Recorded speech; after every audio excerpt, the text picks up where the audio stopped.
அன்பு நண்பர்களுக்கு வணக்கம். என்னுடைய பிரதீபின் பதிவுகள் யூடியூப் சேனல் உங்களை மீண்டும் வரவேற்பதில் மிக்க மகிழ்ச்சி. சில பிராண்ட்ஸ் நம்ம சின்ன வயசுல இருந்தே பார்த்துக்கிட்டே இருப்போம். அந்த பிராண்ட் மேல நமக்கு ஒரு பிரமிப்பு, ஒரு ஈர்ப்பு, ஒரு லவ், ஒரு அட்ராக்ஷன் இருந்துகிட்டே இருக்கும். அதாவது இந்த பிராண்ட் அப்படிங்கிறது ஒரு பெரிய ஒரு ஸ்டேட்டஸ், ஒரு பெரிய பிராண்ட் யூஸ் பண்றவங்க, இந்த பொருள் யூஸ் பண்றவங்க எல்லாருமே ரொம்ப வசதியானவங்க அப்படிங்கிற மாதிரி ஒரு பிம்பம் நம்ம மனசுக்குள்ள பல ப்ராடக்ட்ஸை பத்தி, பல பிராண்ட்ஸை பத்தி இருந்துகிட்டே இருக்கும். அந்த மாதிரியான ஒரு பிராண்டை பத்தி தான் இன்னைக்கு நம்ம வீடியோல பார்க்க போறோம். இது என்ன பிராண்ட், என்ன ப்ராடக்ட்னு பார்க்கறதுக்கு முன்னாடி நம்ம சேனலை சப்ஸ்கிரைப் பண்ணாதவங்க சப்ஸ்கிரைப் பண்ணிடுங்க. பெல் பட்டனையும் மறக்காம கிளிக் பண்ணிடுங்க. வாங்க இன்னைக்கு நம்ம வீடியோக்குள்ள போலாம்.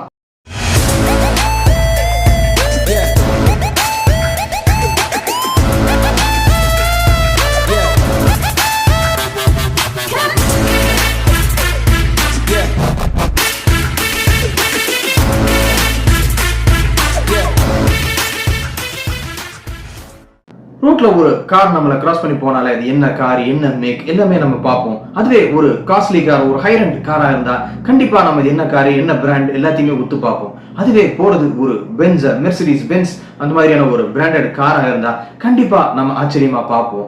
ஏன்னா இந்த மெர்சிடிஸ் பென்ஸ் நம்மளை பொறுத்த வரைக்கும் ஒரு சிம்பிள் ஆஃப் பிரைட். அதாவது ரொம்ப பணக்காரங்க, ரொம்ப பெரிய மனுஷங்க, அந்த மாதிரி ஆளுங்க தான் யூஸ் பண்ணக்கூடிய கார் அப்படின்னு நம்ம இந்த மெர்சிடிஸ் பென்ஸ் அப்படிங்கிறத நம்ம நினைச்சுக்கிட்டு இருக்கோம். அந்த அளவுக்கு ஒரு பாப்புலர், ஒரு லெஜெண்டரி பிராண்டா தான் இந்த மெர்சிடிஸ் பென்ஸ் இருந்திருக்கு. இந்த மெர்சிடிஸ் பென்ஸை பத்தி தான் இன்னைக்கு நம்ம வீடியோல பார்க்க போறோம். இந்த மெர்சிடிஸ் பென்ஸ் உடைய அந்த கம்பெனி, அந்த ஆட்டோமொபைலுடைய ஹிஸ்டரி மற்றும் சில சுவாரஸ்யமான தகவல்களை தான் இன்னைக்கு நம்ம வீடியோல பார்க்க போறோம். ஆட்டோமொபைல் இண்டஸ்ட்ரியில ஒரு பிரீமியம் பிராண்ட், ஒரு லெஜெண்டாக இருக்கக்கூடிய இந்த பென்ஸ் நிறுவனத்தை தொடங்கினவர் கார்ல் பென்ஸ் அப்படிங்கிறவர். 1886ல ஜெர்மனில கார்ல் பென்ஸ் இந்த பென்ஸ் கார்ஸ் ஆரம்பிக்கிறார். இந்த பென்ஸ் கார் மேனுஃபேக்சரிங் ஆரம்பிக்கிறாரு. இந்த கார்ல் பென்ஸ் அந்த காரை தயாரிக்கிற காரை கோட்டிலர் டெய்ம்லர் அப்படிங்கிறவர், அவருடைய டெய்ம்லர் குரூப், அதாவது டிஎம்ஜி அப்படிங்கிற நிறுவனம் தான் மார்க்கெட் பண்ணிட்டு இருந்தாங்க. இவங்க தயாரிச்ச இந்த பென்ஸ் குரூப்ல இருந்து வந்த கார் முதல் கார் வெளியே வந்தது 1901ல. இந்த 1901, அதாவது இந்த 1890ஸ்ல இருந்து 1900s, அந்த 1901, 1902 இது வரைக்கும் இந்த ஆட்டோமொபைல் இண்டஸ்ட்ரியில பல ரெவல்யூஷன்ஸ் நடந்துகிட்டு இருந்துச்சு, பல புது ப்ராடக்ட்ஸ் வந்துகிட்டு இருந்துச்சு. அந்த வகையில இந்த 1901ல தான் இந்த பென்ஸ் கம்பெனியுடைய முதல் கார் வெளியே வந்தது. ஒரு 35 HP என்ஜின் கொண்ட ஒரு கார், பென்ஸுடைய முதல் கார் 1901ல லான்ச் பண்ணப்பட்டுச்சு. இந்த கார்ல் பென்ஸும் கோட்டிலர் டெய்ம்லரும் அவங்களுடைய ஒரு பிசினஸ் இந்த டிஎம்ஜி குரூப் அப்படிங்கிற பேர்ல பண்ணி கார்ஸ் மார்க்கெட் பண்ண ஆரம்பிச்சாங்க. முதல் கார் 1901ல லான்ச் ஆயிடுச்சு. இதுக்கு அப்புறம் தான் இவங்க கூட அந்த எமில் ஜெலினக் அப்படிங்கிறவர் சேர்றாரு. இந்த எமில் ஜெலினக் அப்படிங்கிறது யாருன்னு பார்த்தா, இவர் ஒரு ஆட்டோமொபைல் என்டர்பிரனர் மற்றும் ஒரு மார்க்கெட்டிங் ஸ்ட்ராட்டஜிஸ்ட். அது மார்க்கெட்டிங்ல இவருக்குன்னு ஒரு தனி திறமை இருந்துச்சு. அது மட்டும் இல்லாம அன்னைக்கு தேதியில உலகத்தினுடைய மிகப்பெரிய பணக்காரர்களாக இருந்த பல பேர் இந்த ஜெலினக்குடைய கிளைண்ட்ஸா இருந்தாங்க. அது மட்டும் இல்லாம வேர்ல்ட் லெவல்ல இன்ஃபுளுன்ஷியல் பீப்புள், அதாவது உலக அளவுல ரொம்ப பவர்ஃபுல் பீப்புள், ரொம்ப பிரபலமானவர்கள், இவங்க எல்லாத்துக்கிட்டுமே ஜெலினக்கு ஒரு நல்ல அறிமுகம், ஒரு நல்ல ஆக்சஸும் இருந்துச்சு. இது அவருடைய அந்த ஆட்டோமொபைல் பிசினஸுக்கு ரொம்ப பெரிய ஹெல்ப்ஃபுல்லா இருந்துச்சு, ரொம்ப ஒரு பிசினஸ் ஈல்டிங்காகவும் இருந்துச்சு. ஏன்னா இது மூலமா இவர் இந்த கார்ஸ், அந்த பென்ஸ் டிஎம்ஜி குரூப் உடைய கார்ஸை மார்க்கெட் பண்ணி பல உலகத்தில் இருக்கக்கூடிய பல பணக்காரர்களுக்கும் முக்கியஸ்தர்களுக்கும் இந்த காரை இவர் மார்க்கெட் பண்ணி வித்து கொடுத்தாரு.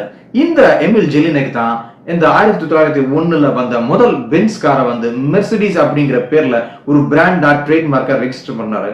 இந்த ஜெலினக்குடைய பொண்ணு மெர்சிடிஸ், அவருடைய பொண்ணு பேர்ல தான் இந்த மெர்சிடிஸ்ங்கிற பிராண்டை இவர் ட்ரேட்மார்க்கா ரெஜிஸ்டர் பண்றாரு எமில் ஜெலினக். இந்த எமில் ஜெலினக் அப்படிங்கிறவர் ஒரு மார்க்கெட்டிங் ஸ்ட்ராட்டஜிஸ்டா மட்டும் இல்லாம ஒரு ப்ரொமோட்டராகவும் இருந்திருக்காரு. அதாவது இந்த டெய்ம்லர் ஆட்டோமொபைல்ஸ் உடைய கார்ஸ், இந்த பென்ஸ் கார்ஸை பல நாடுகளுக்கு வைத்திருக்காரு. குறிப்பா யூஎஸ்ல பல பேருக்கு இந்த கார்ஸ் ஒரு ப்ரொமோட்டரா இவர் சேல்ஸ் பண்ணியிருக்காரு. அந்த யூஎஸ்ல இவருடைய கிளைண்ட்ஸ் எல்லாம் யாருன்னு பார்த்தா, அன்னைக்கு டேட்ல உலக புகழ்பெற்ற பணக்காரர்களான ராக்ஃபெல்லர், ஆஸ்டர், மோர்கன், இந்த மாதிரி பல முக்கிய புள்ளிகள் எல்லாருமே இந்த ஜெலினக்குடைய கிளைண்டா இருந்திருக்காங்க. இது மூலமா யூஎஸ்ல இந்த கார்ஸ் ஒரு மிகப்பெரிய ஒரு மார்க்கெட்டை உருவாக்கி தந்திருக்காரு இந்த ஜெலினக். அது மட்டும் இல்லாம 1899ல பிரான்ஸ்ல நைஸ்ங்கிற இடத்துல நடந்த ஒரு ரேஸ்ல மான்ஷர் மெர்சிடிஸ் அப்படிங்கிற புனைப்பெயர்ல இந்த ஜெலினக் அந்த ரேஸ்ல கலந்துகிட்டு இருந்திருக்காரு. இந்த ரேஸ் தான் இந்த மெர்சிடிஸ் அப்படிங்கிற பிராண்டுடைய தொடக்க புள்ளியா இன்னைக்கும் பார்க்கப்படுது. 1899லயே இந்த பான்ஷர் மெர்சிடிஸ்ங்கிற பேர் மூலமா ஒரு பிராண்டா இதை வந்து எஸ்டாப்ளிஷ் பண்ண ஆரம்பிச்சிருக்காரு இந்த ஜெலினெக். இந்த கார்ல் பென்ஸுடைய நிறுவனம் தயாரிக்கக்கூடிய கார்ஸ் இந்த டெய்ம்லர் ஆட்டோமொபைல்ஸ் மார்க்கெட் பண்ணிட்டு இருந்தாங்க. இந்த மாதிரி நடந்துகிட்டு இருக்கும்போது 1926ல சரியா சொல்லணும்னா ஜூன் 28, 1926ல இந்த ரெண்டு கம்பெனிகளும் மெர்ஜ் ஆகி மெர்சிடிஸ் பென்ஸ் அப்படிங்கிற ஒரு முதல் பிராண்ட் காரை வந்து லான்ச் பண்றாங்க. இந்த மெர்ஜருக்கு அப்புறம் மெர்சிடிஸ் பென்ஸ் இந்த பிராண்ட் அறிமுகமாகி பல சக்சஸ்ஃபுல்லான ப்ராடக்ட்ஸ், பல சக்சஸ்ஃபுல்லான கார்ஸ் லான்ச் பண்றாங்க. அதுல ரொம்பவே முக்கியமான ஒரு கார் அப்படின்னா மாடல் 770, அதாவது 770 அப்படிங்கிற மாடல் இந்த மெர்சிடிஸ் பென்ஸ் லான்ச் பண்ணதுலயே வரலாற்றுல ரொம்ப முக்கியமான மாடல்.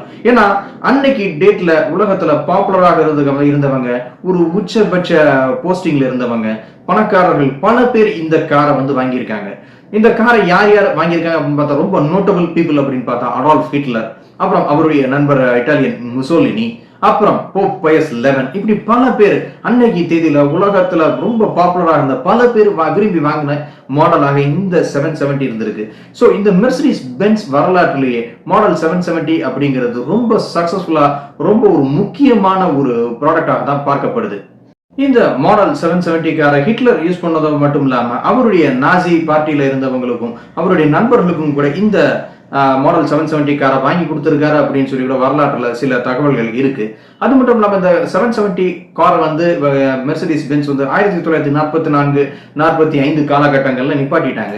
பட் இந்த 770 கார்ஸ்ல சில கார்ஸ் சர்வைவ் ஆன, அதாவது இன்னைக்கும் இருக்கக்கூடிய கார்ஸ் அப்படிங்கிறதுல வந்து ரொம்ப பெரிய பாப்புலர் ஆயிருக்கு. அதுல முக்கியமான சில கார்கள் என்னன்னு பார்த்தா 1925ல மெர்சிடிஸ் லிமோ அப்படிங்கிற மாடல், இந்த 770ல மெர்சிடிஸ் மெர்க் லிமோ அப்படிங்கிற மாடல் வந்து நம்ம முன்னாள் அரசர் ஹிரோஹிட்டோ அப்படிங்கிற ஒரு அரசர் யூஸ் பண்ண கார் சர்வைவா இருக்கு.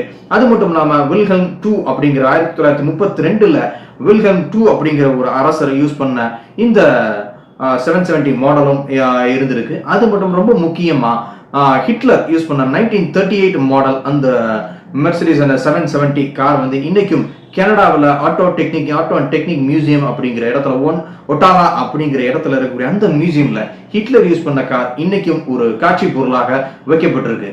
இந்த மெர்சிடிஸ் பென்ஸ்ல நமக்கு இன்னொரு நம்ம அட்ராக்ட் பண்ணக்கூடிய விஷயம் வந்து அவங்களுடைய லோகோ. இந்த 3 பாயிண்ட் ஸ்டார் அப்படின்னு சொல்லக்கூடிய இந்த லோகோக்கு பின்னாடியும் ஒரு சுவாரஸ்யமான ஒரு கதை இருக்குங்க.